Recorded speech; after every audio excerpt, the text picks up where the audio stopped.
أهلا بيكم في حلقة جديدة. حلقتنا النهاردة عن تاريخ صوم الميلاد. هنعرف إمتى بدأ في الكنيسة وهنعرف تطوراته عبر الزمن عشان يوصل للصورة اللي موجودة دلوقتي والمدة اللي موجودة دلوقتي قبل عيد الميلاد.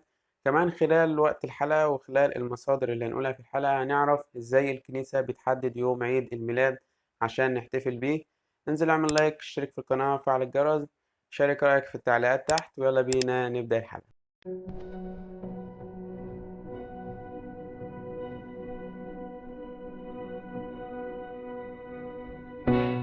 في الحقيقة إن صوم الميلاد موجود منذ القدم في الكنيسة وموجود منذ العصر الرسولي في الكنيسة، لأنه حسب ما ذكرت الديداكية اللي من فترة ما بين 50 ل150 ميلادية ذكر في كتاب الديداكية برامون عيد الميلاد، وده كان أول ذكرى لصيام البرامون قبل العيد. كمان المصدر الثاني هو مصدر الدسكولية، والدسكولية هي كتاب تعليم الرسل، وحسب ما ورد في الباب الثامن من الدسكولية ذكر نصا: يا إخواننا تحفظوا في أيام الأعياد التي هي ميلاد الرب، وكملوه في 25 من الشهر التاسع الذي للعبرانيين، الذي هو 29 من الشهر الرابع الذي للمصريين، والشهر الرابع للمصريين في الوقت ده في التقويم القبطي اللي كان موجود في مصر في الوقت ده هو شهر كياك. يعني عيد الميلاد بيحتفل بيه حسب الدسكولية اللي هي تعليم الرسل يوم 29 من شهر كياك، فملوش أي علاقة بالتقويم الميلادي، لأن لو تحتفل بعيد الميلاد على التقويم الميلادي فيوم 29 من شهر كياك سنة 2100 ميلادية هيوافق يوم 8 يناير، مش هيوافق يوم 7 يناير. نرجع لموضوعنا الأساسي اللي هو صوم الميلاد. في القرن الثاني الميلادي ذكر المؤرخ إقليمندس السكندري في مؤرخاته إن الكنيسة كانت بتحتفل بعيد الإبيفانيا، وهو عبارة عن الاحتفال بعيدين اللي هما عيد الميلاد وعيد الغطاس، الاتنين مع بعض في يوم واحد ويسمى بعيد الإبيفانيا. وقالوا إنه التقليد ده أو العيد ده ظل يحتفل به في الكنيسة طوال القرن الرابع والقرن الخامس الميلادي. طبعا لو عايز تعرف إمتى انفصل عيد الميلاد عن عيد الإبيفانيا، أو إمتى انفصل عيد الميلاد عن عيد الغطاس، وليه الكنيسة أو ليه الأسباب وإيه البدع اللي خلت الكنيسة تفصل عيد الميلاد عن عيد الغطاس وتحتفل بعيد الميلاد كعيد مستقل بذاته، كل الكلام ده هتلاقيه في حلقة عملناها في نفس الوقت ده في السنة اللي فاتت. الحلقة هتلاقيها موجودة على القناة بعنوان متى ولد المسيح، عيد الميلاد بين الماضي والحاضر، بنتكلم فيها بالتفصيل عن نشأة عيد الميلاد.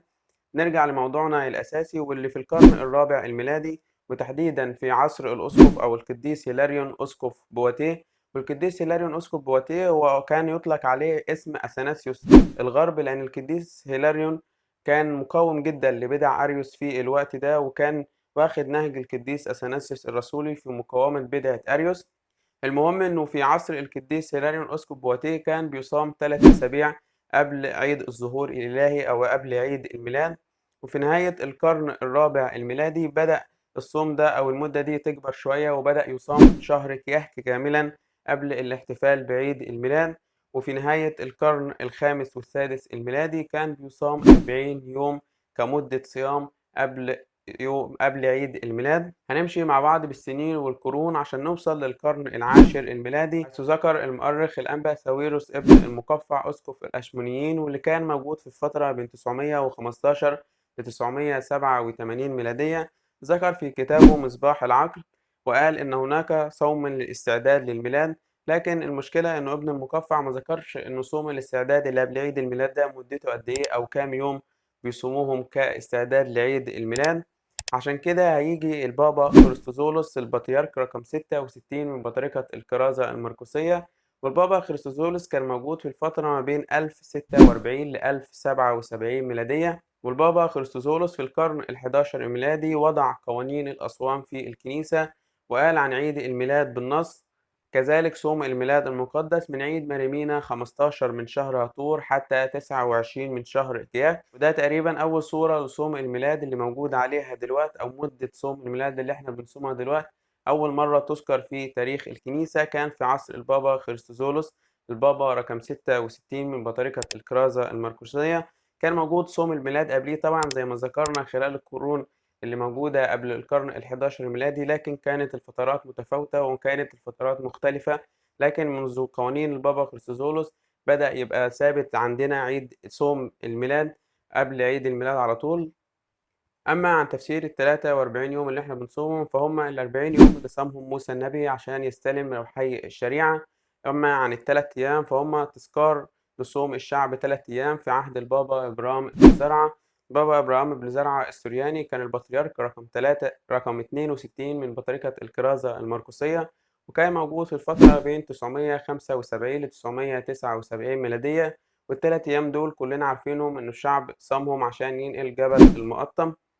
شكرًا ليكم، أنا حلقتي خلصت، متنساش تشوفوا الحلقات اللي فاتت، واستنى الحلقات الجاية، أشوفكم الحلقة الجاية، سلام.